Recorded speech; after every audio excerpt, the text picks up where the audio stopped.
Hi, this is Kimosabe, and this is my review of the Ronin Katana Euro 3 Longsword.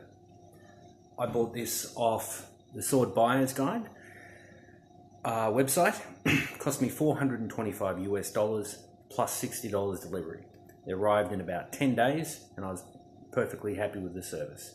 It arrived in a box that was had, I guess, polystyrene packing in it, and everything about that transaction was fine. I would have preferred it to arrive in 2 or 3 days, but I think it comes from America, so I'm in Australia, that's fine. So this is a copy of one of 2 swords that Dr. Harriet Dean, who was the founder of the Arms and Armour exhibition at the Met Museum in New York, bought. And what's interesting about this type of sword, or this particular replica of sword, is that one of them disappeared for 70 years, and it was eventually found 7 years later in a Texas auction, and it was bought by the Christie's auction house for, I think it was $600,000 US. So there's 2 of these swords, and one of them disappeared and then was found again.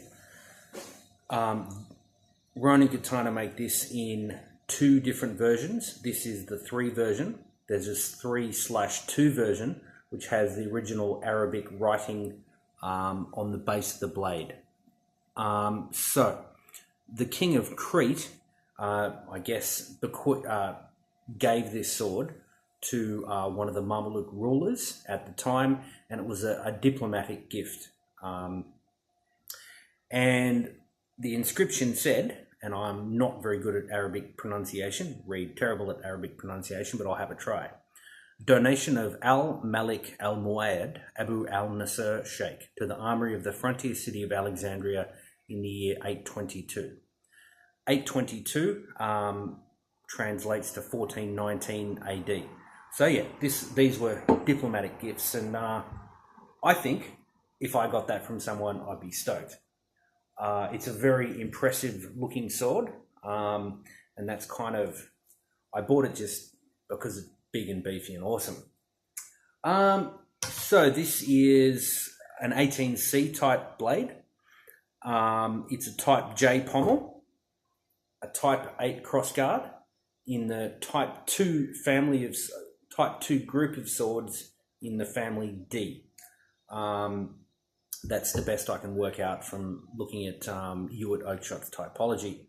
The steel is 1075 through hardened. The pommel is peened. There we go.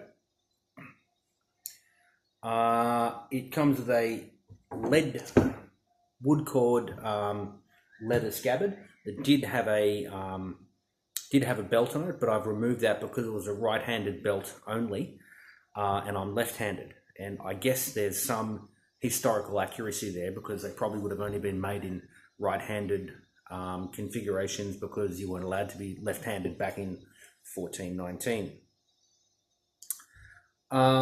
As it came, it was, I guess, ground but not sharpened, and so I have given it a quick sharpen, but I'm still waiting on a belt grinder, or need to order a belt grinder or something like that. The overall length is 45 inches or 115 centimeters. The length of the blade is 36 inches or 91 centimeters. The length of the handle, including the pommel, is 9 inches or 22.5 centimeters. The length of the handle itself is 7 and a bit. I can't work out imperial measurements very well, or 18 centimeters. The width of the quillons, 10 inches or 25 centimeters. The weight is 3 pounds 7 ounces or 1.559 kilograms. And the point of balance is 8 inches. And on the original sword, I understand the point of balance was about there. On this sword, it's more about there. So that's a bit of a concern, I guess. And when I say concern, it just, the handling of it is not as lively as you might like, I guess. But it certainly feels like an excellent sword for hewing and chopping and that sort of stuff. So it looks quite impressive. It feels like it's well made and that sort of stuff. And in the price point that I'm in, I'm quite pleased to have it. there are some problems with it. There are problems with everything, I imagine, and I'll sort of point out what I feel are some of the problems. And firstly, it's with the point of balance and the pommel. So from what I gather, or what I can tell, Ronin Katana uses the same pommel from looking on their website with most of their longswords, and I imagine that's a cost-saving measure.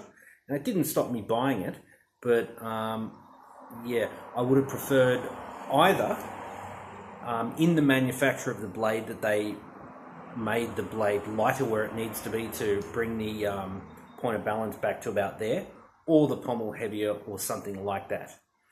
Some of the other concerns I have is when I was looking down the blade when I first got it, I noticed some, I guess, relatively apparent grind marks where someone with their belt grinder at the factory has kind of had an errant grind somewhere. And I imagine it was easier for them to still ship it and not polish them out.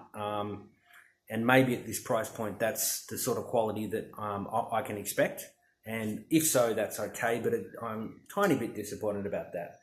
Apart from that, it does all feel to be in very, very solid.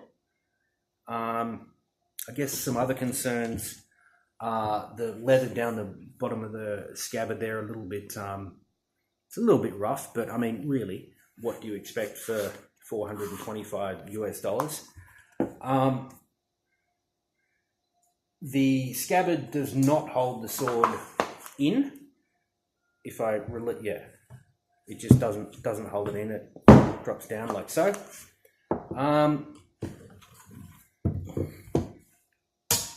But yeah, as a display piece or a chopping weapon, this is really, really good fun. I wouldn't want to fence with it. It's not a quick weapon, but perhaps it's not used for that sort of thing. So, in conclusion, I think that there's a place in the market for a mid-tier sword, and this is the bottom end with Albion at the top end. I feel like this is a nice sword to have, and I'm pleased to have it. But had there been a sword offered for, say, $700, $800 US that fixed some of these concerns, I would have probably saved my money and bought it anyway. Cutting with friends though, which I've done, I've had people over and we've just chopped stuff up with it. Really good fun.